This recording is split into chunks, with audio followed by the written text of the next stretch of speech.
भाटा गटाचे खासदार जनाब संजय राऊत यांनी आज इंडी आघाडीचे लखतर वेशीला टांगलेले आहेत। ज्या पद्धतीनं इंडी आघाडीमध्ये बेबनाव होता तो बेबनाव समोर आणण्याचं काम, चव्हाट्यावर आणण्याचं काम संजय राऊत यांच्या माध्यमातून केलं जातंय। संजय राऊत, तुम्ही इंडी आघाडीची मूठ कितीही बांधण्याचा प्रयत्न केला तरीही तुम्हाला ते शक्य होणार नाही, कारण ही विचारांवर आधारलेली आघाडी नाही तर फक्त आणि फक्त खुर्चीसाठी बनवलेली आघाडी आहे। आज ज्या पद्धतीनं संजय राऊतांकडनं इंडी अलायन्सचे लखतर काढण्याचं काम, वेशीवर टांगण्याचं काम केलं जात होतं, ते बघता इंडी आघाडीच्या ठिकऱ्या येणाऱ्या काळामध्ये अजून उडणार आहेत।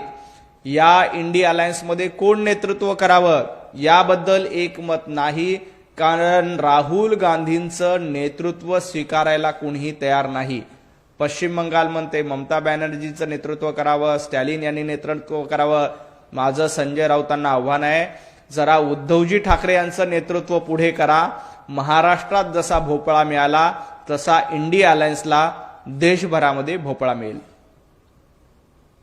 आगामी विधानसभांसाठी इंडिया मजबूत राहण्याचे गरजेचे। इंडिया आघाडी फक्त निवडणुकांपुरतीच दिसते। इंडी अलायन्स ही निवडणुकीपुरतीच आहे आणि तिचं अस्तित्व फक्त आणि फक्त निवडणुकीसाठी आहे, कारण इंडी अलायन्सचं गठबंधन हे सत्तेसाठी झालेलं आहे, विचारांसाठी झालेलं नाही। त्यांचा कुठलाही अजेंडा नाही। भारतीय जनता पार्टीला विरोध करणं हा एकमेव अजेंडा इंडी अलायन्सचा आहे। त्यामुळे देशातल्या जनतेनं इंडी अलायन्सला नाकारलेला आहे, वेगवेगळ्या राज्यातल्या जनतेनं इंडी अलायन्सला नाकारलेला आहे। त्यामुळे संजय राऊत यांनी कितीही इंडी अलायन्सला एकत्र ठेवण्याचा प्रयत्न केला तरी इंडी अलायन्सची भेंडी करपलेली आहे आणि ते कधीही एकत्र येऊ शकणार नाहीत। महाविकास एकत्र असतील तर मुंबई पालिकेत भाजप सत्तेत नसते। संजय राऊत, महाविकास आघाडी विधानसभेला एकत्र होती, महाविकास आघाडीचा धोबीपछाड करून भारतीय जनता पार्टी आणि महायुती विधानसभेला सत्तेत आली। तुमची पळताभुई थोडी महाराष्ट्रामध्ये विधानसभेला झाली होती, तुम्ही विसरलात का? उद्धवजी ठाकरे 90 जागा लढल्या होत्या, 90 पैकी 20 जागा तुम्हाला जिंकता आल्या। शरद पवार गटाची तीच अवस्था झाली, काँग्रेसची तीच अवस्था झाली आहे। एकट्या भारतीय जनता पार्टीने 137 जागा जिंकल्या, एकनाथजी शिंदेनी 55 जागा जिंकल्या, अजितदादांनी देखील स्पष्ट 45च्या आसपास जागा जिंकल्या। त्यामुळं तुमची अवस्था महाराष्ट्राच्या विधानसभेला काय झाली होती हे विसरलात का? आणि मुंबई महापालिकेमध्ये देखील तुम्ही सगळे झुंडीनं आला असला तरीही महायुती सक्षमपणे लढली आणि महायुतीच जिंकली असती। तुम्ही मुंबईमध्ये काँग्रेसला सोबत घेतलं असतं, तुम्ही उद्धव ठाकरेंना सोबत घेतलं असतं, तुम्ही राज ठाकरेंना सोबत घेतलं असतं, शरद पवारांना सोबत घेतलं असतं। गेला बाजार स्टॅलिनचा पक्ष देखील मुंबईमध्ये आणून निवडणूक लढवायला सांगितलं असतं, ममता बॅनर्जीच्या पक्षांनाही मुंबई महापालिकेमध्ये आणून निवडणूक लढायला सांगितलं असतं, तरीही भारतीय जनता पार्टीने महायुतीलाच पाठिंबा मुंबईकरांनी दिलेला आहे। तुम्ही कितीही मोठ बांधायचा प्रयत्न केला तरी ती यशस्वी होणार नाही। ज्या पद्धतीनं विधानसभेच्या निवडणुकीत महाविकास आघाडीच्या ठिकऱ्या उडाल्या होत्या, महाविकास आघाडीच्या लोकांना घरी बसवण्याचं काम केलं होतं, मुंबई महापालिकेत देखील भारतीय जनता पार्टी आणि महायुतीचाच झेंडा फडकलेला आहे। राहुल गांधी यांना लोकसभेतून बेदखल केले, सरकारने त्यांची धास्ती घेतलेली आहे का? राहुल गांधींची धास्ती सरकारनं घेतली नाही, काँग्रेसच्या लोकांनी घेतलेली आहे।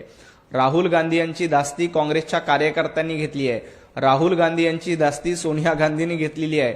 राहुल गांधी यांची धास्ती भारतीय जनता पार्टीने घ्यायची गरज नाही। काँग्रेसच्या ज्येष्ठ नेत्यांनी राहुल गांधींच्या नेतृत्वाची धास्ती घेतली आहे, कारण जोपर्यंत राहुल गांधींचं नेतृत्व इंडिया अलायन्स करेल, जोपर्यंत राहुल गांधींचं नेतृत्व काँग्रेस करेल, तोपर्यंत काँग्रेसला अच्छे दिन येणार नाहीत। त्यामुळे राहुल गांधींची धास्ती भारतीय जनता पार्टीला किंवा सरकारला घेण्याची गरज नाही। राहुल गांधींची धास्ती काँग्रेसच्या कार्यकर्त्यांनीच घेतलेली आहे।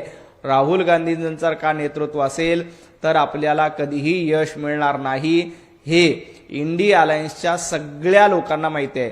म्हणूनच कधी ममता बॅनर्जींचं नाव पुढे केलं जातं, कधी स्टॅलिनचं नाव पुढे केलं जातं। संजय राऊत अधूनमधून उद्धवजींनी राष्ट्रीय पातळीवर नेतृत्व केलं पाहिजे असं सांगतायत। त्यामुळं आम्हाला राहुल गांधींची धास्ती घेण्याची अजिबात गरज नाही. राहुल गांधी स्वतःचं कमकुवत नेतृत्व सिद्ध करण्याचा प्रयत्न वेळोवेळी करतात. 2009च्या लोकसभेला त्यांनी लॉन्चिंग केलं, 2014च्या लोकसभेला रिलॉन्चिंग केलं, 2019ला पुन्हा रिलॉन्चिंग केलं, 2024ला रिलॉन्चिंग केलं. रिलॉन्चिंग करून त्यांचा काहीही उपयोग झाला नाही. त्यामुळं राहुल गांधींची धास्ती आम्हाला घेण्याची गरज नाही, ती काँग्रेसने घेतलेली आहे. काँग्रेस इंडिया आघाडीतील सर्वात मोठा पक्ष एकत्र राहण्याचा सतत प्रयत्न केला पाहिजे. काँग्रेस सर्वात मोठा पक्ष आहे, परंतु काँग्रेसची देशभरातली अवस्था काय याचा विचार करा. संजय राऊत तुम्ही सातत्यानं राहुल गांधींचं आणि काँग्रेसचं लांगुल चालन करतायत. काँग्रेसनं कशा पद्धतीनं या देशाला खड्ड्यात घालण्याचं काम, राहुल गांधींच्या नेतृत्वात काँग्रेस खड्ड्यात गेलेली आहे. काँग्रेसला एकत्र ठेवण्याचा प्रयत्न संजय राऊत करतायत, कारण संजय राऊतांना काँग्रेसकडनं राज्यसभेची खासदारकी हवी. राज्यसभेची खासदारकी आपल्या पदरात पडावी यासाठी त्यांनी काँग्रेसला एकत्र ठेवण्यासाठी प्रयत्न करतायत. परंतु काँग्रेस एकटी राहिली काय, महाविकास आघाडीमध्ये राहिली का, किंवा इंडिया गठबंधनमध्ये, इंडिया अलायन्समध्ये राहिली का, काहीही फरक पडणार नाही. काँग्रेसच्या नेतृत्वात या देशामध्ये आता पुन्हा कधीही निवडणुका जिंकणं शक्य नाही, कारण पंतप्रधान नरेंद्र मोदीजींचं सक्षम नेतृत्व आहे. महाराष्ट्रामध्ये देवाभाऊंचं सक्षम नेतृत्व आहे.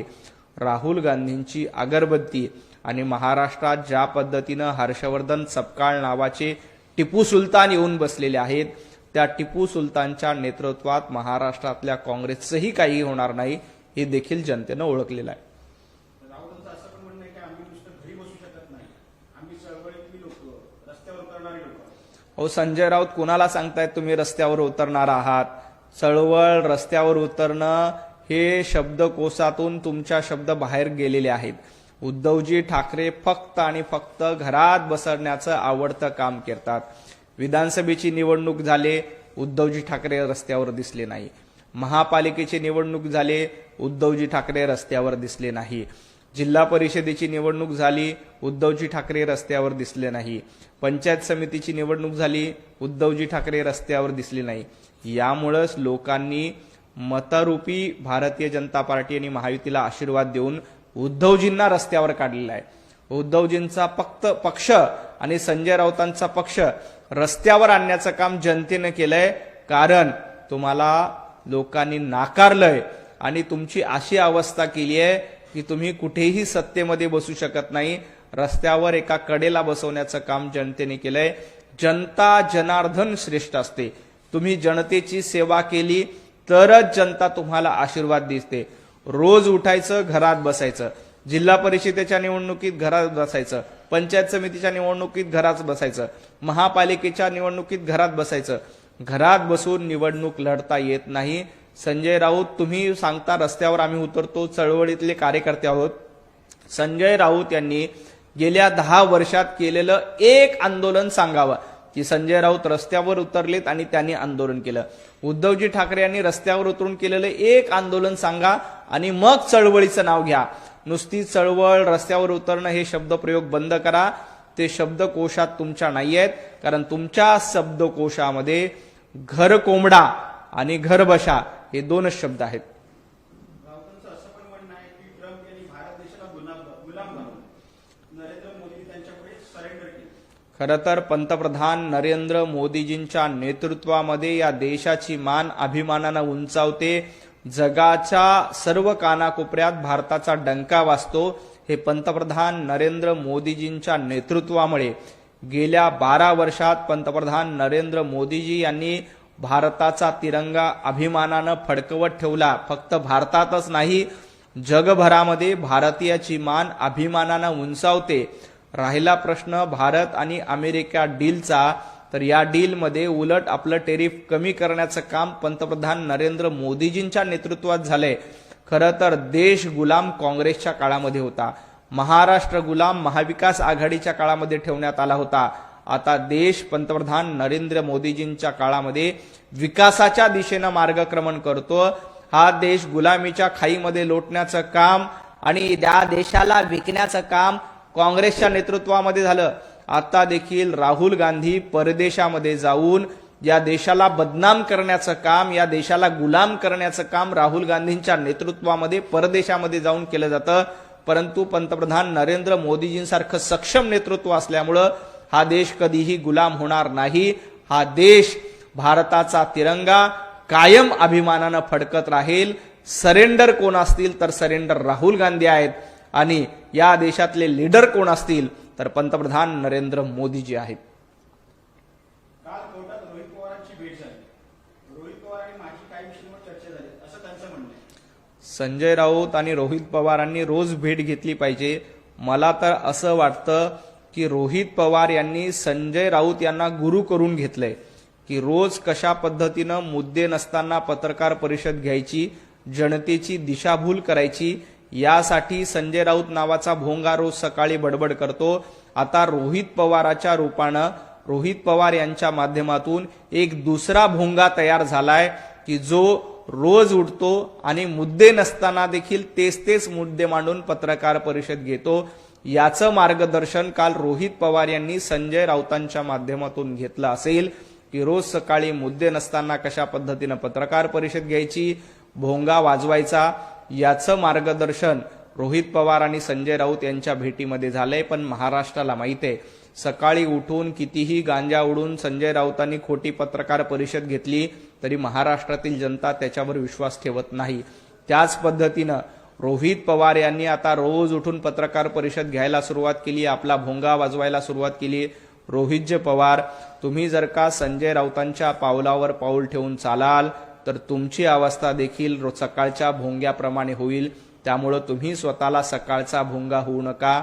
संजय राऊत यांच्या मार्गदर्शनापासून थोडं दूर राहावा, नाहीतर रोज सकाळी तुमचा दुसरा भोंगा सुरू होईल आणि या दुसऱ्या भोंगाला महाराष्ट्र कधीही स्थान देणार नाही. खूप खूप धन्यवाद.